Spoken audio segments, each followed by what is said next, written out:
What's up gamers, DreamcastGuy here, talking today a little bit about the GameCube. This is a console I've been collecting for years, but there's always been two big problems that have been holding back this amazing system. First and foremost, the games can get really expensive, costing tens or even hundreds of dollars each. And the other issue is that some of this stuff, as amazing as it looks, is kind of washed out by a standard definition television. It just doesn't really let those really good graphics and colorful styles really kind of shine through like they should. Well, to solve one of those problems, a company called Eon has started producing this thing called the GCHD, which is actually an HDMI adapter for the GameCube. Something that you literally just plug into the back of your system, put an HDMI into, and it works like a charm, letting you plug this great console directly into an HDTV. But is it any actually good? Is this something that's worth the $150 price tag? Let's take a look at some gameplay so we can all kind of judge it together. Let's begin this video by rewinding time a little bit and talking about the early days of the GameCube. If you were one of the first people who bought this console, you could actually call Nintendo and order a special set of component cables. These were not available in stores or even on the internet at the time. The only way to get them was to directly go to the source. This lets you output at slightly better definition. Now, by default, the GameCube puts out stuff at about 480i, so that's very standard definition, but also quite blurry in general. These cables allowed you to put out stuff at 480p. That may sound like just a tiny letter, but it's actually quite a big leap. I have to say that everything in this video is being rendered at 480p just through my capture card, and it already looks far more deep than the original visuals did. Just to begin with here, we're looking at a lap of F-Zero GX on the GameCube, of course, and you can see a lot more of the visual fidelity. This is a game that has a lot of colors flying past at very extreme speeds, and I feel like now I'm able to see a lot more of the finer nitty-gritty stuff that's going past in the environments. It's no longer quite such a blur. I feel like this game is also a good example, though, of one of the games that doesn't look super upgraded. It does look nice, and I feel like it's overall a shinier experience, but it doesn't completely reinvent it. This isn't going to suddenly make it look like Xbox One or PS4 graphics. But let's move on to one that I feel like does show it a little bit better. It shows that this upgrade can be really substantial for certain games. This is Phantasy Star Online. Now, this game in general already looks fantastic, but it being improved by the GCHD is kind of just ridiculous. Here I am running around in several different of the environments, like the beginning forests, fighting off some different stuff, using a handgun, nothing too major, but then I decided to take on the first big boss, the giant dragon. Seeing all of his different animations, you really get a better grasp on how big of a leap this actually is. I will say, it seems like there's a little bit of an issue where it doesn't seem to clean up as much certain assets. Like in this cutscene here, when the dragon is landing, he still looks extremely blurry. Now, I know this game likes to overly rely on motion blur anyways, but something about getting to see that in even cleaner visuals, it kind of has a negative effect. But let's go forward a little bit here. This is my favorite area pretty much in the entire game. It's when you're running around in this cave complex and you can see just sparkling waterfalls and all sorts of monsters inside of this completely gorgeous environment. Look at these freaking visuals. It's hard not to be blown away when you see that rainbow just sitting there in the background, and I'm fighting monsters as they come at me, switching between items, using healing stuff, and getting ready for that next attack. This came out over 15 years ago, and it looks this good. The fact that this is possible at all is just kind of mind-bending because it does look, really, in my opinion, substantially different. I've played the Xbox version of this, and it didn't even look this clean. screen.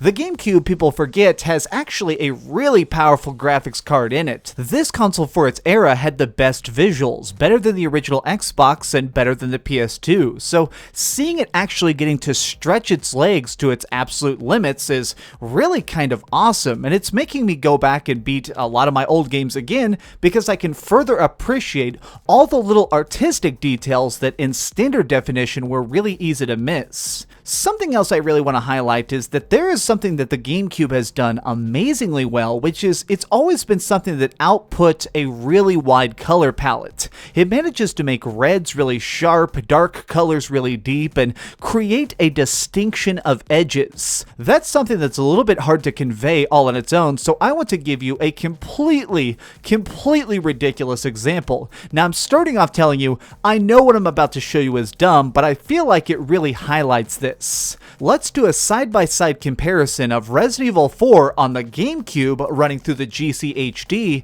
and on the other side, I'm going to be showing you the PlayStation 4 remastered version of RE4. Now, this is completely unfair. Obviously, these were made totally years apart by totally different teams, completely different hardware, but I feel like when you look at these, this is completely native. This is just the raw footage of each of these different games running side by side. It's the opening encounter, and it's hard not to just be a little bit stunned that the visual depth, the overall fidelity of the image on the left, which is the GCHD, is just so much more rich. It seems like I've messed with the graphics or something, but I really haven't. These are the default settings of both of these consoles just playing the game, and it comes out this freaking crisp. More than anything, this is my favorite thing about this adapter, is it's really kind of giving a deeper look to a lot of these games that never really had that chance.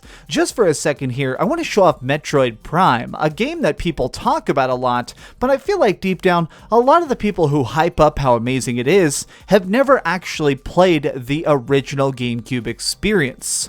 Well, this is it. There's a chance that some of you have never even seen this gameplay, or probably only saw the remake they did on Wii. This is it. I cannot believe I'm even saying this because it looks so amazing, but this is real GameCube hardware. There is no special stuff.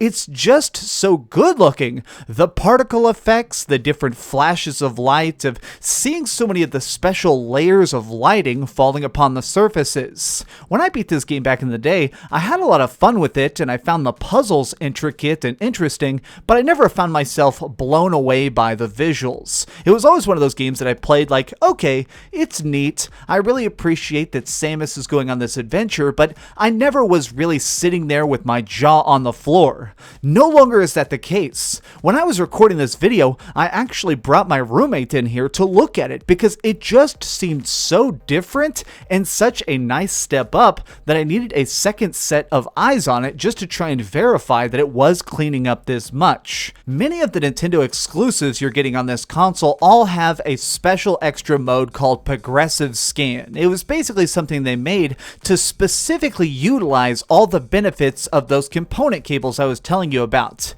It seems like all the games that have component built into it are the games that really utilize the GCHD to its maximum capacity. Other games still look okay, like right here we're seeing some stuff from Eternal Darkness, but I feel like it doesn't quite have as big of a difference. Those games are just kind of being converted into a cleaner image, whereas the stuff that from the very ground up was made to be as HD as possible for the time with high definition assets, so to speak, for the era, those games have a very clear step up. Like when I'm looking at Winwaker, this game was already quite the feast for an eyes originally just because they chose to make it with such unique assets and kind of going for that cartoonish cel-shaded look. It really helped it age well, but now having it where we can finally see all the different stuff to it, it's really kind of awesome.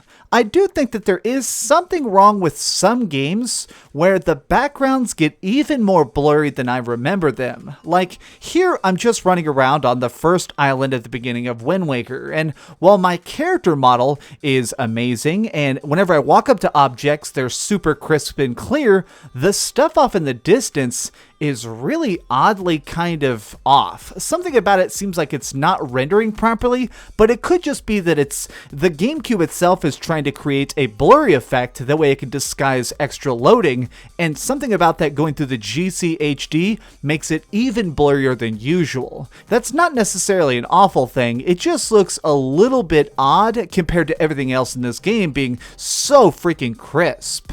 Now, the last thing I really want to highlight is something that I haven't seen anybody else talking about when it comes to this adapter, which is the Game Boy games. If you have the Game Boy player, which plugs onto the bottom of the GameCube, this allows you to play any Game Boy Color, original Game Boy, or Game Boy Advance games on your TV.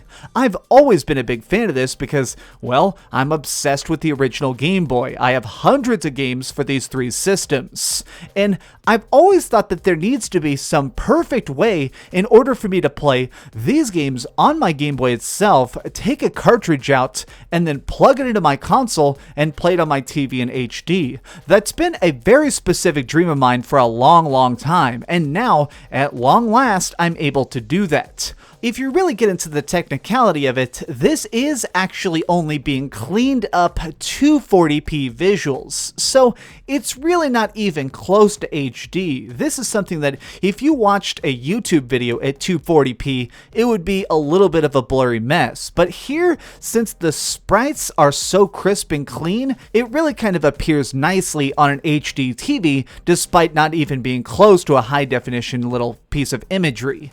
But I do think it's really interesting, especially to see the first Game Boy games. This is Super Mario Land 2, a game that has a real soft spot for me, and on the original Game Boy, you don't get a chance to really see all the little tiny sparkle effects and stuff. Here, it's really looking good. Now, this does have that weird effect where they just slap on random colors, of course, because it is the Game Boy player, but it still looks good. Even more so if you play games for the Game Boy Color, stuff like Pokemon Crystal. This looks absolutely top-notch. I'm somebody who's beaten Pokemon Crystal like 10 times, and it's never looked so gorgeous in my entire life. Moving on to some Game Boy Advance games real quick though, I mean, just look at Advanced Wars. This game, seeing these people go to war and have these epic battles on the tiny screen, you can kind of overlook the fact that it's not the best looking game, but having it blown up and getting to see all the pieces of the forest and see the map all over your entire big screen, it's awesome. Overall, I have to say that the GCHD manages to really make this rather old piece of hardware feel very modern. It's not exactly reinventing the wheel or adding a substantial amount of stuff to it, but for what it does it extremely good. I don't think I'm ever going to unhook this thing, and I feel like now I'm going to be more willing to try and invite people over and kind of let them see just how gorgeous the Game Boy, Game Boy Advanced, and specifically GameCube can possibly be.